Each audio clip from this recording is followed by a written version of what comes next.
welcome back to my channel. Same old, part. Why am I saying part? Brain is not in gear this morning. I'm here to talk to you about Orphan Black Season 5, Episode 4. I feel like this could be a very long one because there were bits in it that I was so intrigued by, and like, I watched it with my mum and my dad yesterday.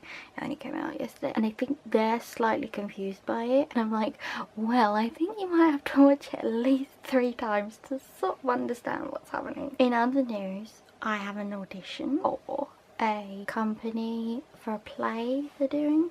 Also, I don't know whether anybody read Hayley Williams' interview with Fader magazine. Like, you get me. This is like, I get you, we relate. And I think there was a lot of people were feeling that a lot. I was just like so overcome.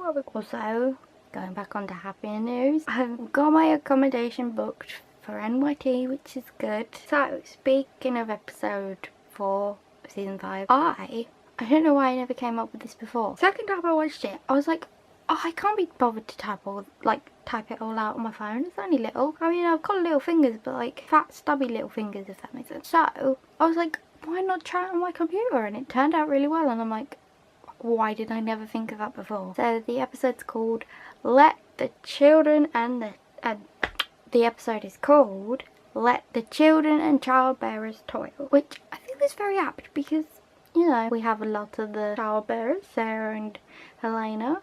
Spoiler.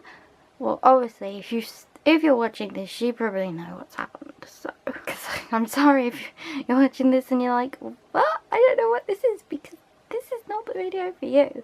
It might mean I have less views, but it's not the video for you. And we also see Kira and Charlotte and Aisha. And also him. You've watched it, obviously. You know who him is. I feel like this episode has left me with lots of questions, and I don't know if they're all going to get answered. So, at the start of the episode, we see Susan Duncan is alive, and it's like, you survived. Like, is that a good thing? I'm not too sure, to be honest. And then, we see PT talking to Susan, and it's all a bit creepy. That is like the main undertone of this episode. It's all just a bit creepy. Yeah. And let's talk about what they treated Susan with, and I'm assuming it's the same thing they treated Delphine with. They're saying with synthetic, I did not get that bit, growth vector. And then Susan's like, why did you save me? You know, I'm still alive. Why? And because PT needs her. It's like, okay, why does he need her? And then we go to Charlotte and Aisha, and they're looking for this pig Daisy who's ran off. They have Annetta, leading us into the woods, where they're like, just don't go into the forest, don't go into the woods, because, you know, we all know what happened with Sarah the first episode. And then we find the pig squealing, and it's got like a giant gash wound, like opening type thing down her side. And we also see a mess of food that I'm assuming the pig has not eaten, or he's been lured by that, and a tooth like in the poster. So I'll have to get it here because I can only get it to cover my face. Then we see Mud, who's like, you shouldn't be here, you know, it's dangerous. And then we hear this kind of scream gutturally, and they're like, we need to go. So it's like, okay. And they didn't save the pig. They made all that big deal, and then they just left the pig there. I'm like, what's happened to the poor pig? I genuinely want to, like, I want to know what happened to the pig. Like, seriously, could you tell I sort of like animals? Probably.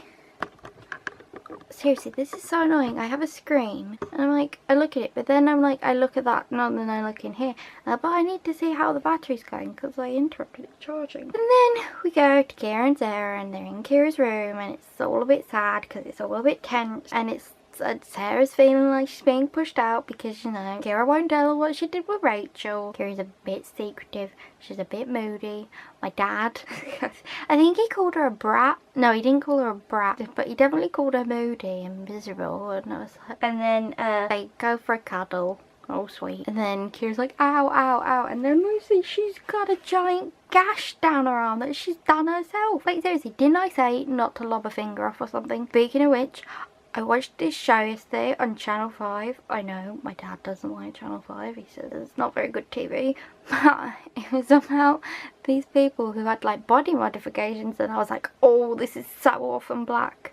Because it's true. It's like when they say the science of this show is not that far-fetched, because it's not that far-fetched, it's just heightened, really. Because people do body modifications. They get eye tattoos, they get their eyes done. But there's a woman, she got like a cutty thing that's like for metal and stuff, and she cut her own finger off. She cut that finger off. I'm like, why would you do that? Why? People don't just go lobbing, I mean, I'm sure they do, but like not for good reasons. People go lobbing their arms off. Do you know, people don't have arms. People don't have fingers. You're blessed to have fingers. You're lucky to have fingers. Why go and choose to lob it off? I mean, it's like, because they also had these people who wanted to get eyeball tattoos, and the same person that lobbed her finger off, actually, wanted to get eyeball tattoos. And I find that so irritating, because it's just like, I can't see properly. I know it's more my brain than my eyes. I don't get anybody who would want to put their eyeballs in such danger of having an infection, having it be swollen and sore at the point where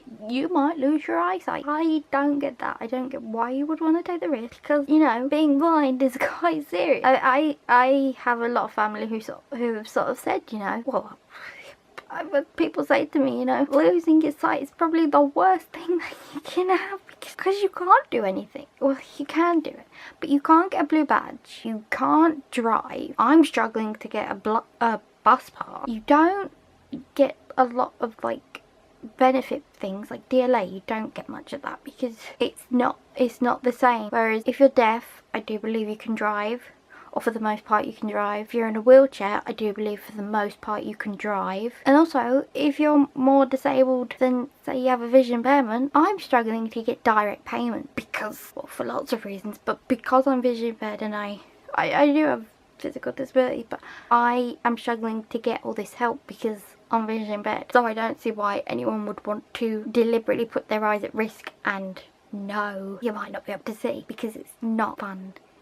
It's not. I mean, I'm quite happy in myself, but like, not something you want. Let's put it that way. That was my little rant of this video because it's irritating. So then we're downstairs and they're like, look at this cut that Kira's got, you know. And she's like, I wanted to see how fast I'd heal. And I'm like, Kira, what did we say last week? You're not allowed to do that. You're not allowed to see whether you're like the rat or mouse. I think it's the mouse. It chucks its own skin off, and, you know, because that was only discovered in 2012 apparently. And then Mrs. S is like, okay, Felix, you can babysit Kira. Sarah and I are going to go on a little road trip. And Sarah's like, why? It's like, she's saying, we only have 3 days before Kira has to go back to Dyad for another visit with Auntie Rachel. They have no leverage, so they need, or sort of pulling power, they need to get something to sort of help them. And Felix is also going to have a little visitor late at night. So be up for that. And they have a lead on someone, so they go on a road trip, and we go to Susan and PT and we find out they have a past, because that's what happens in this show. A lot of these people have a past with each other, and we're gonna find out more about it because, you know, I feel like this episode, I don't want to say it was character centric, but it featured a lot on the backstory of PT and Susan, someone else I will say in a minute, and it sort of fleshed out sort of a lot of the background. I think we need more fleshing out, but like, it gave a solid base to start from. And then Susan and, I was going to call him Duncan then, I was like, no, they're not even Duncan. Susan and PT are talking, and she's sort of saying, she's inferring that she did a lot of the dirty work and he just had the dirty mind by saying, your hands never got dirty. And then Susan's saying, I know you have a breakthrough, like, what is this breakthrough? And I'm like, yes, what is this breakthrough? And then we find out that Susan doesn't forgive PT for something that he's done something very bad, and I'm assuming it's the thing that we find out about later on. It's all very secretive. And then we see Ira, and I'm like, Ira, so good to see you. You haven't been kidnapped, but you're on the island, and you're in the island of Dr. Morobit. Probably not the safest, but, you know, you're with Susan. I don't know why that sounded so high-pitched and musically. But as Ira's coming in and PT's going out, he says, we can't let our history stand in the way of the future. And I'm like, yeah, that's a bit creepy. That's a bit like, okay, what history and what future? And then we go to Sarah and Mrs. S. Do you mind? We go to Sarah and Mrs. S, who are with Scott and Hell Wizard, and we find out they've been doing a bit of research into this lead that Mrs. S has given them, and that they've discovered lots of different subsidiaries of Neolution in Switzerland, I think it was. Yeah, something like that. I might be jumping the gun. It definitely happens. And then they're like, okay, we're gonna go. You keep working on it, and I want a timeline of everything.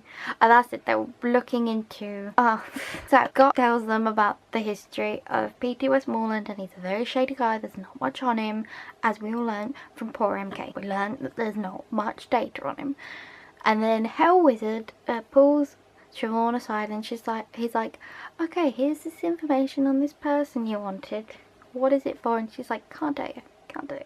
It's like, need to know. And we find out that, you know, in theory, P.T. Westmoreland was one of the original eugenicists, and that he's released a lot of books, and that he disappeared into the jungle in Borneo, and he was presumed dead and never to be seen again, but we all know that's a lie. And then they're leaving, and they're being like, Saffron, what are you doing? And so he's like, you think she tells me? And it's like, she tells me anything. And then we see them, and they're in a bar, and they're having a drink, and they need to steal someone's ID. Like, they need to steal this person's ID, and it turns out to be Dr. Perkins, who's sort of sat there. And Mrs. S gives a bit of backstory, saying like, she's suing her own daughter, or her daughter's suing her, because they don't get on. And so it sort of gives way to this scene that Siobhan and Sarah create, where Sarah spills a drink in front of her, and then as that Dr. Perkins is sort of being like, are you okay, Siobhan? Obviously not saying Siobhan, but are you okay? She steals the purse, sort of, and walks off. And then Mrs. S has a drink with this Dr. Perkins, and then Sarah comes in and like, sort of creates a sort of, I'm gonna leave, and then Mrs. S sort of walks off, but she puts the purse in front of her laptop so it looks like, you know, you just misplaced it. And then we go to Charlotte and Cosima, and Charlotte's having a breathing test. I think a bit like what you have for things like cystic fibrosis and asthma, because I watch a lot of medical drama. And Charlotte gives Cosima the tooth, and Cosima's looking at the tooth being like, that's human, but it's a bit weird. Like, did you go into the woods? And then Cosima goes and confronts Mud in the lunch tent, I think you call it. And Mud's like, it's a bear, you know, it's a bear, nothing else, it's a bear. Very, very firm on, it's a bear. And it's all a bit like, yeah, right, yeah, don't believe you. And she's sort of saying, you know, it's coming from the big house. And then Mud says, you know, it's not his fault. And it's all a bit like, who's he? I guessed it was a he. I'm like, who is it? It's all this big, like, it's like in Harry Potter where they're like, he who can't be named, and they're like, and she seems really like sort of scared, and like, I guess she wants to put Cosima's safety as well, and I'm like glad someone is putting Cosima's safety before her, like before Cosima finding knowledge, because you know, Cosima is, we need to keep her safe. And then we'll go back to what's funny with the Dr. Perkins scene is that before they sort of leave again, she says to Mrs. S, you know, your problems can trace back to, with your daughter, can trace right back to your problems with your own mother. And it's all a bit like, oh, if only you'd known. And she sort of says, we'd be here all night. And it's like, yeah, probably. And then we go to Felix and Kira, and he's drawing her. And Kira's sort of in a huff and a puff, and he's like, you're like your mother. And I say that to my sister's children all the time. I'm like, I'm so sorry, you've definitely got my sister's temperament. She's a bit moody. Sorry. Not my fault. And Kira's sort of saying, you know, she's just trying to help her mum, you know, walked away by saying she's acting dumb and she keeps getting mad at me for visiting Rachel, but she shows me things about why I'm special. And Felix, though, is much more rational about it, because, you know, rationality. And he says, you can't trust her because we don't know what she wants to do with that special part of you. And it's true. And later in the episode, I sort of think I know what they want to do with the special part of her. And then we go back to Sarah and Mrs. S, and they're in the car, and they're sort of talking about what they're going to do next.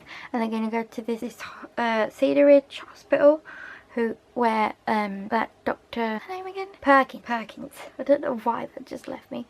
Where Dr. Perkins was going to visit, and that's why they needed her ID to be like, you know, get me in. Oh, I've lost my nose. And they're going to see a person called Alex Ripley, who is a Neolution defector. It's not their real name, but is a high-level Neolution person with access to PT and is possibly being held against their will as it's a high-level security facility. And then we find out that Hell Wizard found Perkins, but somebody else gave Siobhan the information on this defector. I'm like, is it Delphine? Is that what she was coming over the other night? Because I'm assuming in time frame wise it wasn't that long ago.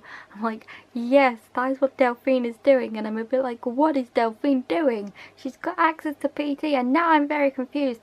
I'm very confused because I'm like, I know Delphine is sort of in the good, like, she's a good person, but then I'm like, she's also helping PT, and then she's also helping Siobhan. I'm like, I'm very sort of like, I'm not entirely sure what she's doing. I'm assuming it's for good, but I don't know what she's doing. The watchful eye of PT, but she can give it to Siobhan, who's very resourceful in hunting someone and finding out about them. And then and Sarah's like, okay, well then let's make a stop. And they're going to see Helena, and I'm like, yes, oh, Helena, oh. They're going to the convent and we're going to see Helena. I'm just so happy. So then we go back to Susan and Ira, and this is quite funny, this bit, because I'm like, okay. And she's sort of saying, why didn't you tell me PT was alive? You know, you said all this, but you never said he was alive. And she's sort of saying, we have a complicated history, and it's all a bit like, well, you could say that again, Susan. It definitely sounds it. And then Susan asks Ira if he's jealous, and the greatest line of this episode comes from Ira, and he's like, nonsense, he's fossilized. He says it with such a sort of snark though, that's quite funny. And then we get Susan's side of the Neolution story, because we get two different sides of the same sort of story. So she's like, years ago, PT chose another path, and another scientist that would do things that she wouldn't. I think Ira's sort of puzzled. He's like, you would work with him again? And she's sort of saying, they share the same goal. Their end goal is the same, but it's just the method and the means which they come to it that they sort of disagree on. They have different ways of doing it. And then we go to Sarah and the nun and Helena, and it's really lovely sort of hearing how this nun has helped Helena. It's almost like parent in a way that sort of she doesn't have, and because she protected her in the convent, and they cut out her tongue because of it, which, you know, ironically, if we're going to say it, is a very good thing, because then if anybody came and was sort of like, do you have a pregnant lady here, blonde hair, she can't say, not that I think she would, but she can't say, yes I do, no I don't, because no tongue. And then we go back to Felix, and he has a visitor. He has the visitor, and it's only freaking Adele. I'm like, oh. And she happens to know everything now. Well, not everything, but like all about the clan. And I'm like, Adele. And Felix is a little miffed off, and it's all a bit like, what is this for?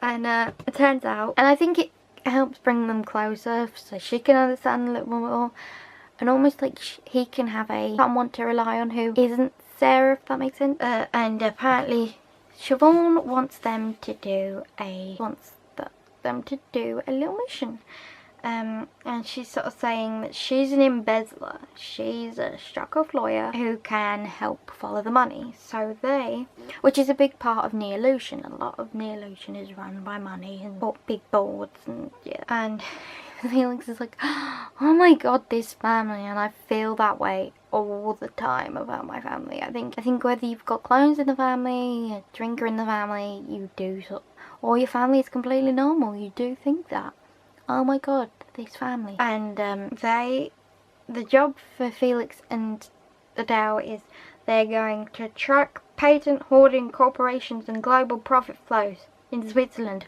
No, I did not put the subtitles on so I could get that exact wording. I did.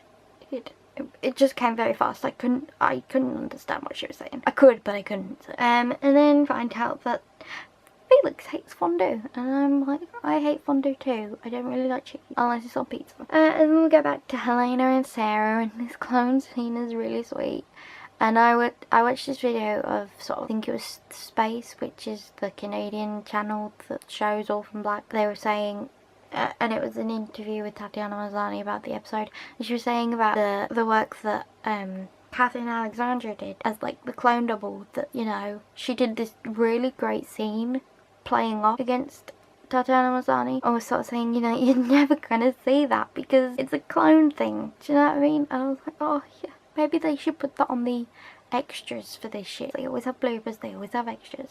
So I'm like, maybe we should have that on the extras, you know, just all the times that, because apparently it made all the crew misty-eyed. I'm like, maybe we should have all the time the great scenes with Catherine Alexandra and Tatiana Maslany. That'd be so cool. Maybe not all of them because, you know, we've got 5 seasons. They're an hour episode each. Maybe the best one or the funny one. Yeah, sounds like a good idea. And so Helena and Sarah are talking about, you know, Sarah not being able to give Kira what she wants in terms of knowing why she's like this, that she's cutting herself for answers that Sarah can't give her. And Helena says, you know, how she cut herself for a long time until she found peace and until her sisters accepted her. And in a sense, I think that's a bit like why Kira was doing it, because she's found out that she's this super healer and she just wants to sort of, I guess, see out of like morbid curiosity, and sort of, there's so much talk about why she's special. She wants to know it. So I need a wee.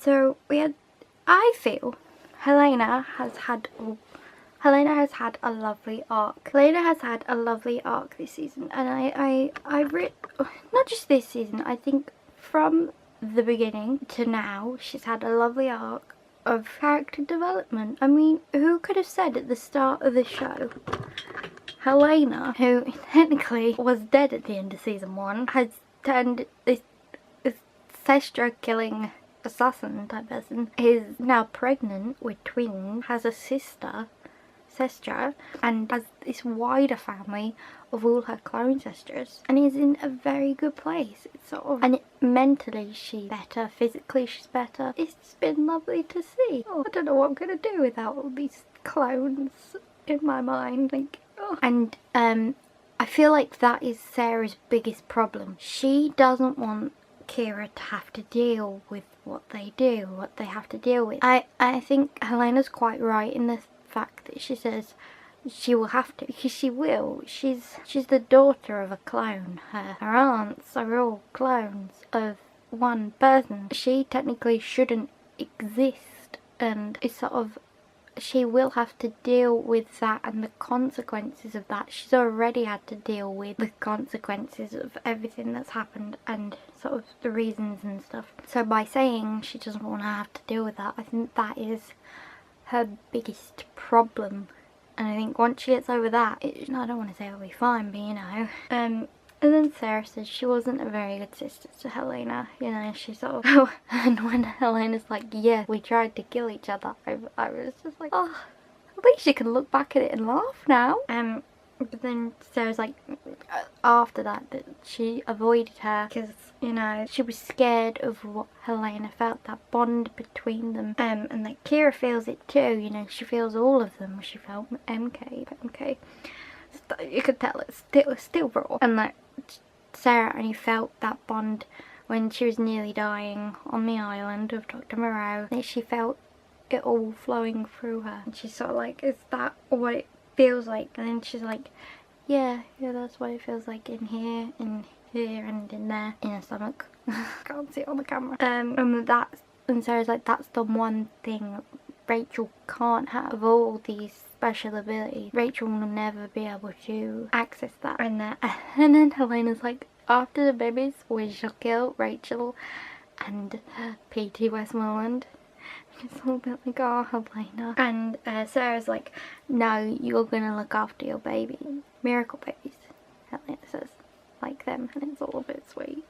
It's lovely. And then after that lovely moment, we go to Cosimo, who is spying on Mud, who speaking to those hunter people that tried to track down Sarah last time, and they're asking her where to find him, this mysterious him, and Mad refuses to say anything, saying she doesn't know, you know. And I think whoever this him is, it has a lot to do with Mud in a connection type way. And then Casima's gonna follow Mud, and it's just a bit like, don't do it, Casima. When you see her going into this boarded off entrance, don't go in there. What does she do? She goes in there. And then we go back to Siobhan and Sarah, and they're going to pretend, well, Siobhan's going to pretend to be Dr. Perkins and Sarah's going to be her assistant, and it's all a bit like, oh my god, this is Tatiana Rosati's real accent. It just so confuses me. I'm like, it just doesn't compute. I'm like, that's Casima talking. I'm just like, oh. And then we have a southern accent. Is it southern? I don't know. It's an American accent. I know it's an American accent. It just does not.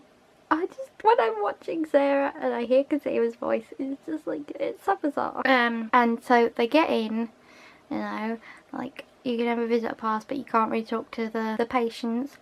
And so they go down into this ward to meet this Alex Ripley, and before they meet this person, Siobhan is like, you know, when you meet this Alex Ripley, you need to dig deep and stay calm. And there's Sarah's like, you know, they, and Siobhan's like, she actually, and you know her too. And it's all a bit like, oh no, because when we arrive at Alex Ripley, who is it? It's Virginia Cody, and it's all a bit like, oh, it's you. I thought you died in... Well, actually, no, she didn't die in the explosion, did she?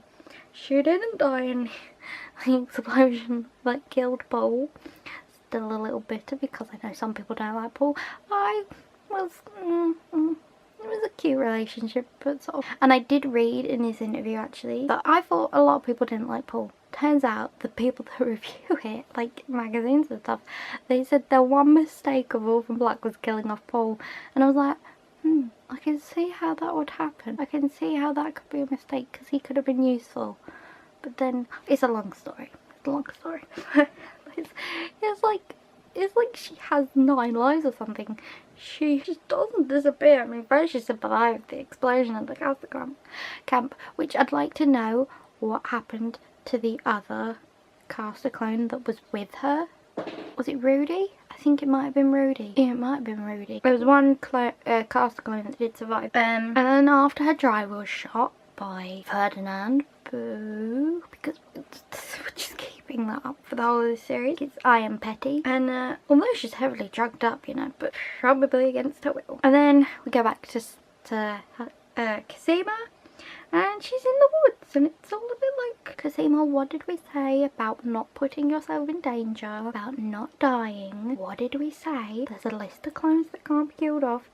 Did include MK, you know, seriously. But then we see her following Mad, and we see Mad go into PT's house, and she's giving him a transfusion. It's because the phone fell. She's giving him a transfusion of sorts, and it's all a bit like, what is this transfusion? It's sort of like, I watched something before about, like, the TV show about someone living forever, and they too had to have transfusions. It's almost like although he can live forever, it needs to be not top, but like, there are consequences, and this is a consequence of it. Or he's just trying these new treatments. And I want to know, is Mud connected to PT in some sort of way? She's connected to either this him or PT, or perhaps both, in either a relation way or something like that. And then we see Casima lurking in the background, spying. And also, what does PT mean by Mud has come a long way? And then we go back to Sarah and Virginia and Mrs. S, and Sarah slaps her, and I'm like, yes, slap her. I'm not a very, can I say I'm not a very violent person? Because if you watch these, I appear to be a very violent person. And it's all a bit like, how is Virginia connected to PT? And Virginia says once she's out of her drugged up stupor, is that what they call it? I know people call it stupor when they're in like a hazy thing. That she sort of says things have changed. Well, because Siobhan's like, you know, we're here to talk about PT Westmoreland, and Virginia says things changed whilst they kept her in there, and the person who put Virginia in there? Susan Duncan. Bum, bum, bum. And then we hear Virginia's story, Dr. Cody's story, which is a very long one. So this is where it might get very long. Her, Susan and PT once shared the same goal: to control human genetics and modify the species. And needless to say, they didn't always get it right, and they, you know, had to break a few eggs. But that Susan never really had the stomach for the wet work, you know, which is sort of different to what Susan says, saying that she did all the dirty work. And this is before we find out who put her in there, that she says, you know, saying to Sarah, you know who put me in here. Sarah, think when Caster fell, leader won. And that she was saying, I was young and Peter and Susan recruited me. Like a love triangle, all this. And Sarah's like, out of Caster. And she replies with saying, it was before cloning, and before they met, they found Kendall Malone, and they found someone else, their very first human subject, PT's original obsession, but too many mistakes were made. And Sarah asks, who was he? And it was a child, a beautiful child, a unique genome. We tried to unlock it, but it was early days, the science was crude, and that he started growing tumours and had brain damage, physical deformities, and that Susan wanted to stop, but Virginia was never squeamish. So they pushed forward and created a monster. And that Susan never forgave her, and that Virginia took Caster and Susan took leader, and PT kept us apart. And Siobhan asks, you say the science was crude, but what were you trying to do? And Virginia is sort of like, I'm not going to tell you anymore, you've got to get me out of here. And then Dr. Nimitz, who was who Dr. Perkins was before Siobhan took her identity, was going to meet, because we found out he only lives half an hour away. And so in this sort of like, he's like, you've got to come with me, that Dr. Cody launches herself out at Sarah, sort of attacking her, but in the struggle, and I only saw this when I watched it the second time, she steals Sarah's visitor badge, as if to sort of say she's going to try and escape. But part of me also thinks she attacked Sarah because like Sarah was slapping her and strangling her. And after hearing that, it makes you sort of think, is that what they're trying to do with Kira? They're trying to, because the science has evolved more now, they're going to retry. And I can just imagine Sarah will be thrilled to know that. And all of that is sort of overplayed by, we hear the voiceover of Virginia Cody, and interspersed with Cosima following Mud into a dark basement where there's an abandoned wheelchair and a turned over mattress and bloodied chains. And then on, you know, the light box they have when they do x-rays, a bunch of pictures of wounds, like open wound with chunks out of them and scars sewn up. And then Mud jumps out and it's like, what are you doing here? And Cosima seems shook up by that. I mean, who wouldn't be? And Mud's like, you need to leave right now. And Cosima's like, what, is this where he lives? And like, what happened in here? And what did they do to him? And Mud's like, he can't find you in here. And it's all a bit like, why? They're not very good at locking doors, and yet when you turn up somewhere they're like, why are you here? Seriously. And then so Cosima leaves through the stairwell, and then we see Mud taking supplies into the woods, and it's all a bit like, Cosima, don't follow her. If you know what's good for you, just don't follow her. What does she do? She follows her. And I'm telling you, whoever this him is connected to Mud in some sort of way. So then we end up in the woods, and we get our first look at him, and he's very tall. He reminds me a bit of, you know, like the giant creatures in Harry Potter.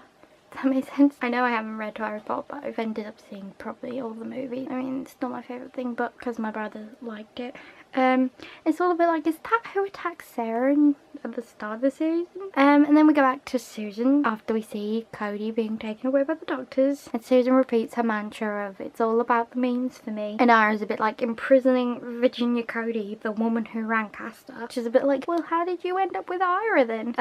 And Susan was like, I had to keep her away. Her methods are indefensible and her science unsound. Ira's like, but he thinks she's dead. What if he finds out? And Susan's like, she's a dangerous liability. When I made that decision, I was at the head of the illusion. Now look at me. If he has made this breakthrough, it has to be Kira. And Ira's like, after all he's done, you'd work for him again to protect her? And it's a bit like, who's this her? Because you could think it would be Rachel, but it depends. Because at the end of the season 4, she was angry with Rachel. She said she preferred Sarah, Cosima. I don't know if Alison probably. So it's sort of, unless she means Kira or Sarah or whoever. And then Susan's like, to protect us, Ira. And then we go back to Sarah and Felix and Siobhan and Adele, and it's so nice that Adele is being brought into the family. And Felix is still a bit bitter, but Sarah's saying, you know, she made the right decision. They need to trust her more than ever now, and they need to trust everybody, like each other, more now. And then we find out Felix has got an art exhibition opening, and that's going to be so exciting. They can't go to Switzerland, but you know, they're going to go to Switzerland, and it should be fun, that art gallery opening. I'd like to see Alison attend that one. And we find out that Scott and Hellwizard have been digging, and there are 6 different subsidiaries of Neolution registered in Switzerland. It's all like, yes, Hellwizard, yes, Scott. Did you know I love Scott? One of my favourite characters. Bet you didn't. And then they need to follow the money, because that is what is powering Neolution. And that they do this as a family. Very mixed and messed up family, but you know, not counting that. And then we go to the end scenes with Susan and PT, and they're sharing a glass of port and having a conversation that they both love. A conversation of deep and far-reaching consequence. And PT sort of saying to be left out of the future after you put so much into it. And Susan's like, you overvalue ruthlessness, a bit like Rachel, although Rachel's not so much anymore. And Susan's like, Rachel is too damaged for this responsibility, and that he disagreed, although he didn't intend for her to try and kill Susan. And Peter's like, I'm sorry. And Susan's like, no, you're not. Your corporate race psychopath is finally paying dividend, but admit it scientifically, you're lost without me. And then Peter's like, that's why I need you, Susan. Because I'm assuming that's how it went then. Susan is the brains behind, so whatever happened with him, Susan is the brains behind it. PT is the sort of corporate, sort of businessman sort of side of it. And then Virginia is the ruthlessness, just sort of do it. Sort of the, no conscious, but sort of like the ruthlessness side of it, I think. And then Susan's like, I'd require real-time access to all of Rachel's new data on Kira's anomaly. And he's like, yeah, you can have that, but that Rachel has the reins. And then they're like, to the future. And who's listening? Ira's listening. And I'd just like to say, I think Ira is the MVP of this episode, because I think he's starting to doubt Susan. And I'm just like, yes, Ira, take your life into your own hands and be like, Susan, you're doing wrong here. I don't know what that was. So I have lots of questions in case this video wasn't long enough. First off, Mud, I'm telling you, she's either related, connected to him or PT. Telling you now. Possibly maybe Delphine as well. Because it would explain the expectation of her need to help, and sort of expectation to help. And her defense of him in the wood. What did they do to him? Why did they do it? What made them change to cloning? And where does Ethan Duncan fit into all of this? And Leaky fit into this?